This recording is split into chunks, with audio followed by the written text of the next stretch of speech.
Hey, I'm Ernesto from the Tutoring Club, and welcome to One Variable Statistics, your first module for Math 1. So today we're going to be going over a couple of different forms of distribution for a data set. This is a data set, and we're going to be going over how to find the mean, the median, the range. So let's get started with that. To begin, we're going to go over the dot plot, which is in my opinion, the easiest form of distribution. So we're going to write that up here.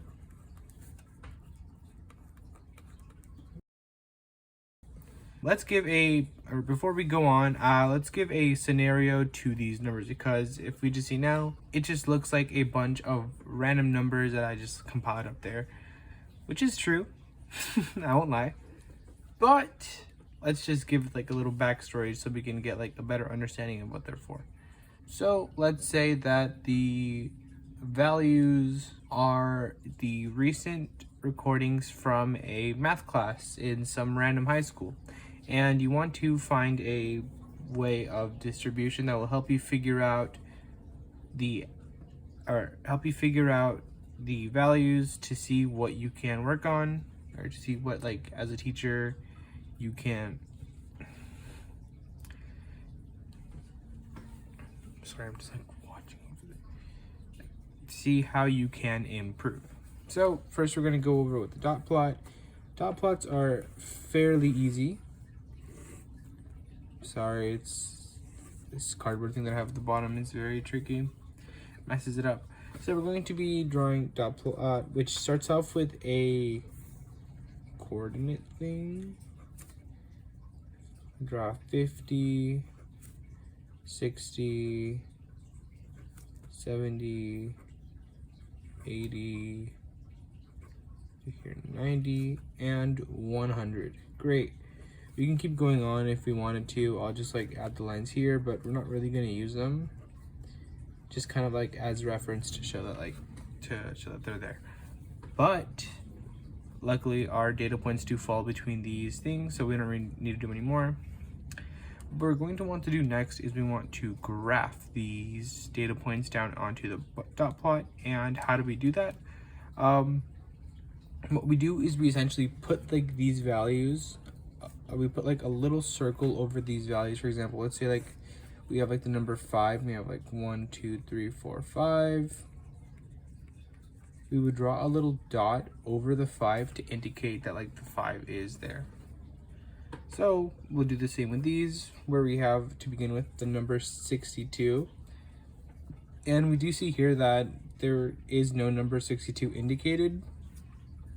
But actually, with these lines, what they are doing is they're also secretly indicating that the numbers in between are still there. For example, from 50 to 60, we have 51, 52, 53, 54, 55, 56, 57, 58, and 59.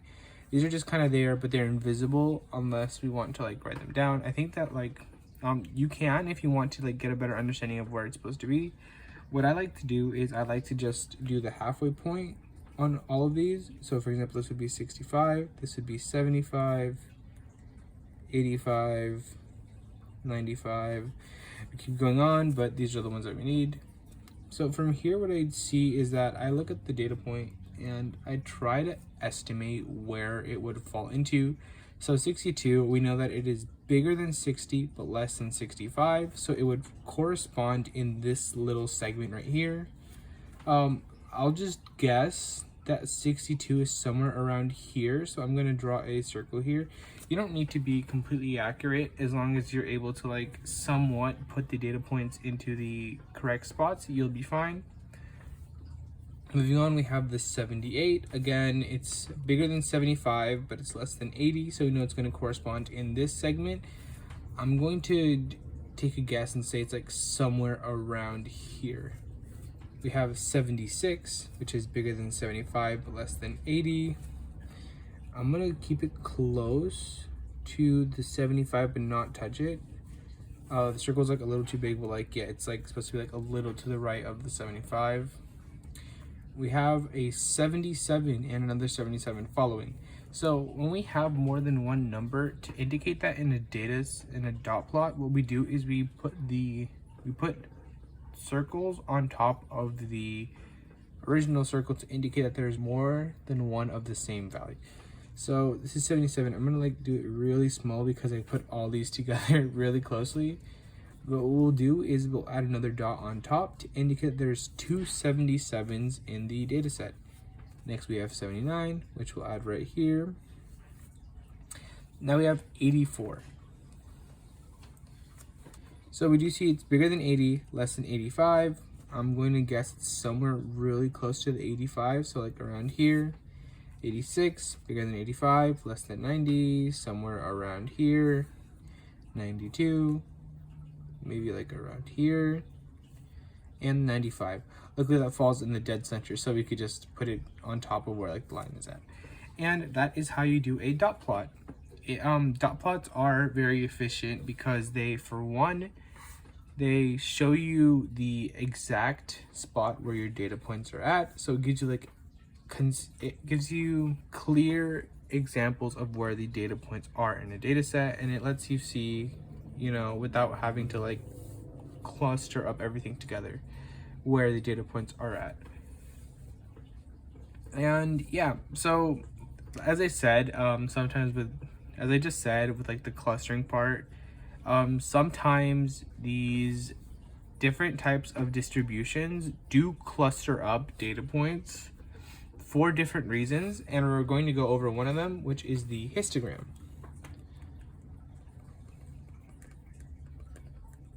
Sorry, my shadow's like covering it, but next one is the histogram.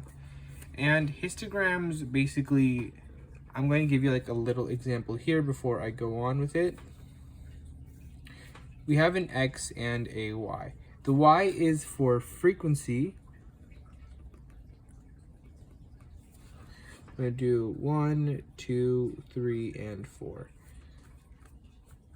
And the X is for the values. It's basically the same thing as like this entire line. It'll be just like that. So we're going to do 5 and 10, and we have a 0 here. And let's say we have the values 1, 2, 4, 7, 9. Right? So what we do here is in histograms, we want to clump up all the data points that correspond between a certain segment up together instead of doing these little squares. So what we'll want to do is first we're going to count the numbers that correspond, let's say in this segment, which is between 0 and 5. So this means that the numbers have to be greater than 0, right? So it's 0. X is the value that you want, but it's less than 5. X is just any number that's like between this. You won't really need to use X. It's just a way that I like to think about it, where like we need to find the, if a number fits in between this rule, right? If you plug any number in for X and it fits between this rule, then it will be in the, it will be a part of this box in the histogram. So we see here numbers that are between 0 and 5. We have 1, 2, and 4.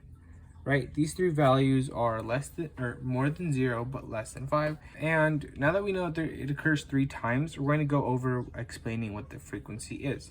So frequency just basically means how many times does this like certain rule happen. For example, here we know we have greater than 0, less than 5.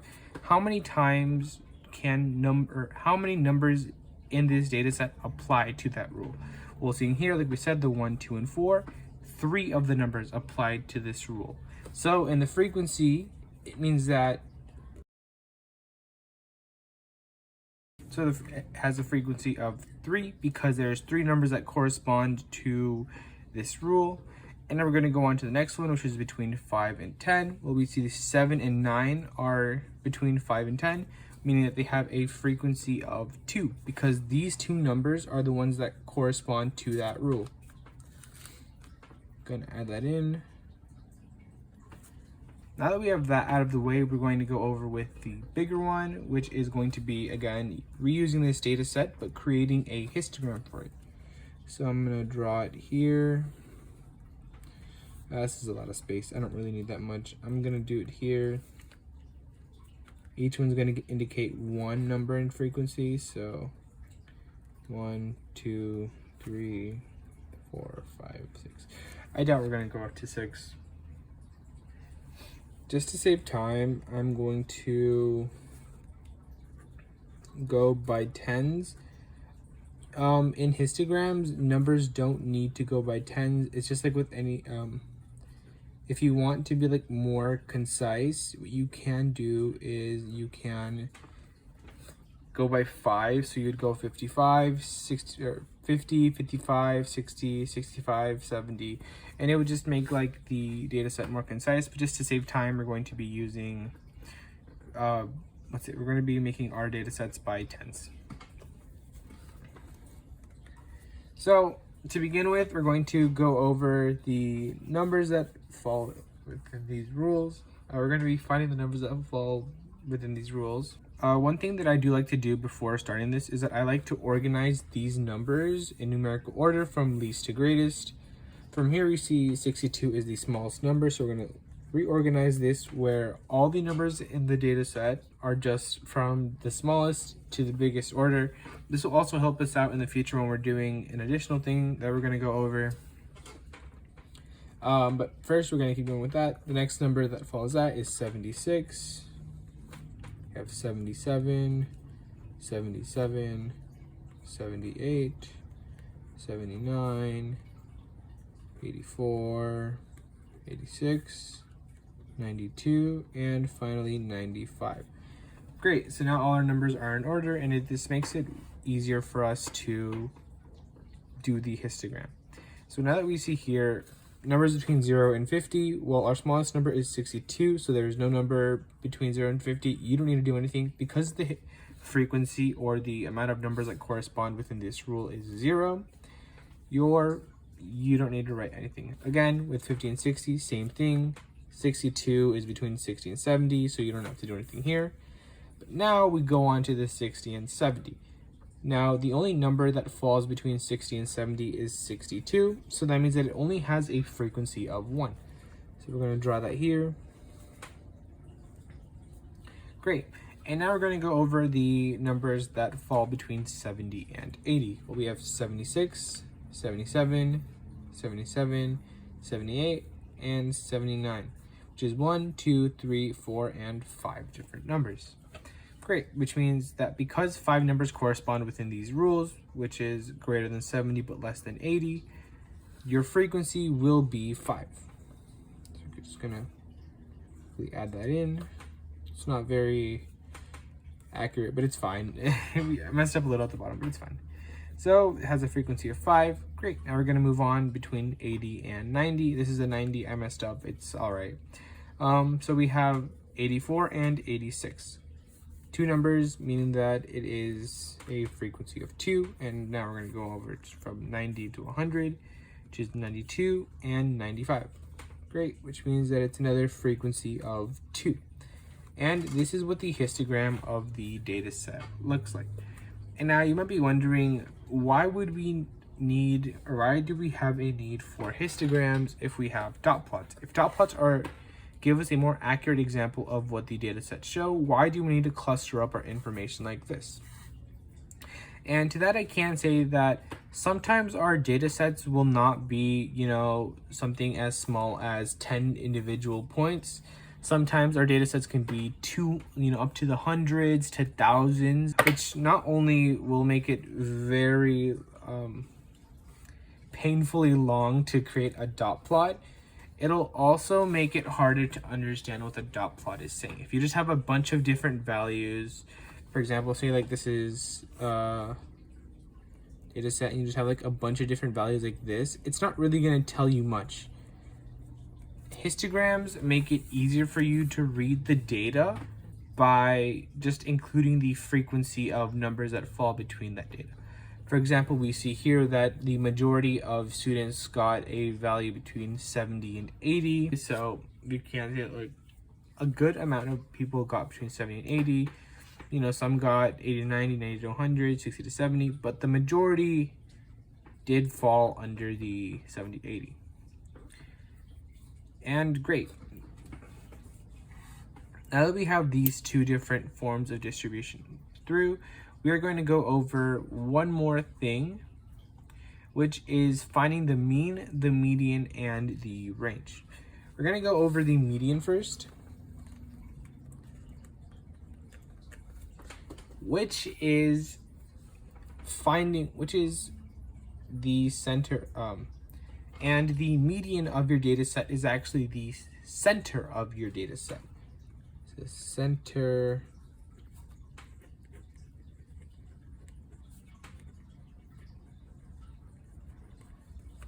So how do we find this? I'm going to just rewrite the data set down here.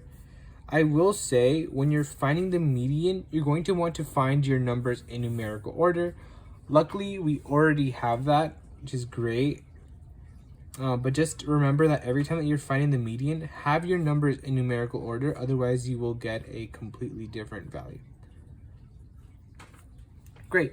So to find the center, one method that we can do is just cross the numbers, or you're going to want to cross the biggest and the smallest number on your data set until you eventually reach the middle. So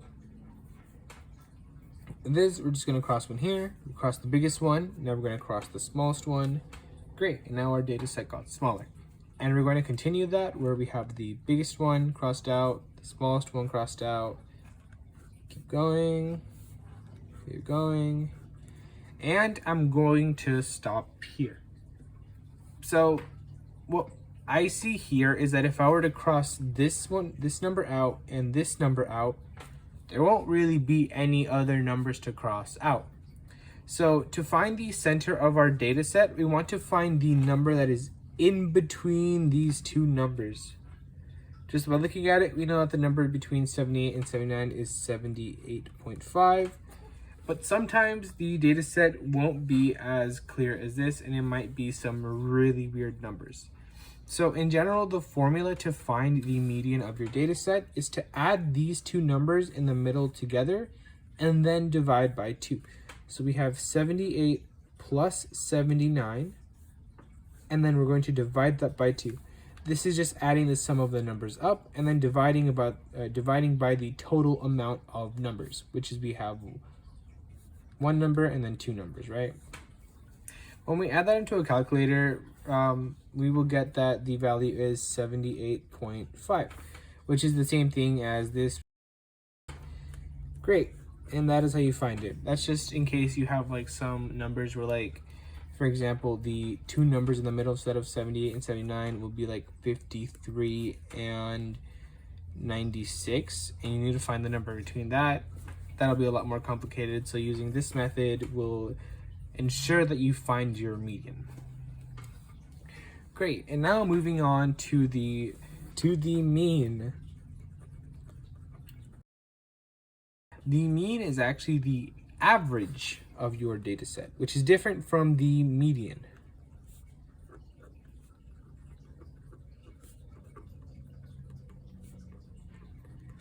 To find the mean, what you'll want to do is you want to add up all of the numbers in the data set.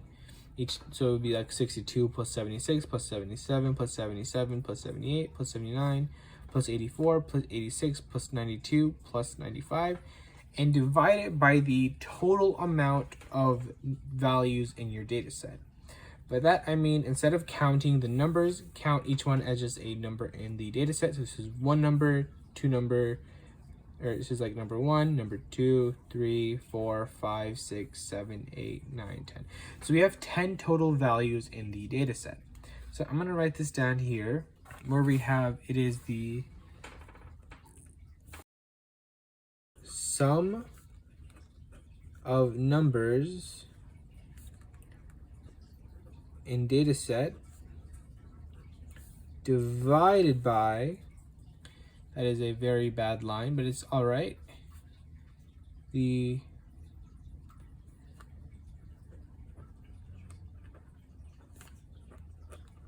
number of values a data set. By the number of values, I just mean that there is this many numbers in the data set. So first we're going to do the sum of the values, which is going to be a lot of work, but I'm going to try to cram it into this. So it's 72, sorry, not the comma, plus 76 plus 77 plus 77.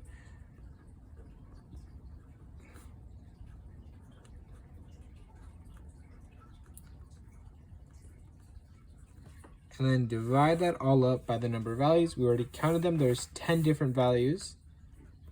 And that'll be the value of your mean. This is a lot of math to do. So I am going to plug this into a calculator and see what I get. I get 806 divided by 10. Right? After we do all this math, we get this number. And from here, because it's divided by 10, luckily we don't really need a calculator for this. We just know that you're going to move the decimal place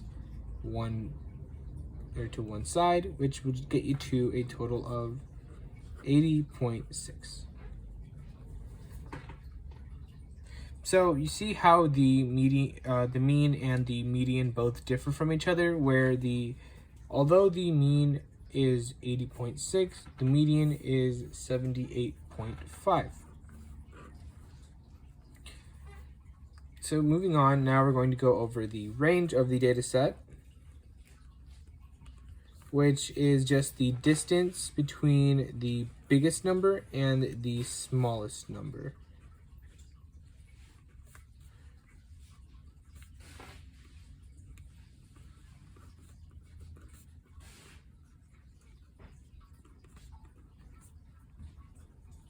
Again, luckily we do have the the data set completely in numerical order from smallest to greatest. So all we have to do is look at the number on the far right, which is our biggest number, and the number on the far left, which is our smallest number. So to find the range, it'll just be the maximum minus the minimum. Maximum is just the biggest number of the data set. Minimum is the smallest number of the data set, which basically just means in these terms 95 minus 62, which is equal to 33. So the range in your data set would be 33 in this case.